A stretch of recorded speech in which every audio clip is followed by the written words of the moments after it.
So hello friends, ಇವತ್ತು ನಾವು table fan ಯಾವ ಥರ ಚೆಕ್ ಮಾಡಬೇಕು ಅಂತ ನೋಡೋಣ. ಇದರಲ್ಲಿ 5 ವೈರ್ಗಳಿವೆ. ಸೊ ನೀವು ನೋಡ್ತಿರ್ಬೋದು. 5ರಲ್ಲಿ ನಾವು ಕಂಡೆನ್ಸರ್ ಯಾವುದಕ್ಕೆ ಕೊಡಬೇಕಪ್ಪ ಅಂದರೆ ಯೆಲ್ಲೋ ಮತ್ತು ಬ್ಲ್ಯಾಕಿಗೆ ನಾವು ಕಂಡೆನ್ಸರ್ ಕಲೆಕ್ಷನ್ನ ಕೊಡ್ಬೋದು. ನಾನು ಸುಮ್ಮನೆ ಚೆಕ್ ಮಾಡೋದಕ್ಕೆ ಒಂದು 2.5 ಕಂಡೆನ್ಸರ್ನ ಇದಕ್ಕೆ ಹಾಕ್ತಾ ಇದ್ದೀನಿ. ಸೊ ವಿಡಿಯೋ ಇಷ್ಟ ಆದರೆ ಲೈಕ್, ಶೇರ್, ಸಬ್ಸ್ಕ್ರೈಬ್ ಮಾಡಿ. ನೀವು ಸಬ್ಸ್ಕ್ರೈಬ್, ಲೈಕ್ ಮಾಡೋದ್ರಿಂದ ನಮಗೆ ಇನ್ನೂ ಒಳ್ಳೆ ವಿಡಿಯೋ ಮಾಡಲಿಕ್ಕೆ ಉತ್ಸಾಹ ಬರುತ್ತೆ. ಸೊ ನೋಡಿ, ಈಗ ನಾವು ಇದಕ್ಕೆ ಒಂದು ವೈರ್ನ ಜಾಯಿಂಟ್ ಮಾಡಿದ್ದೀವಿ. ಸೊ ಈಗ ಸ್ವಿಚ್ ಹಾಕ್ತಾ ಇದ್ದೀನಿ.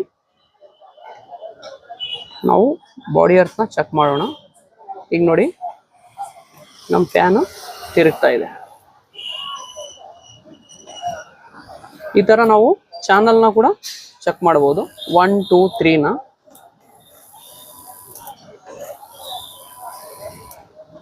ಓಕೆ.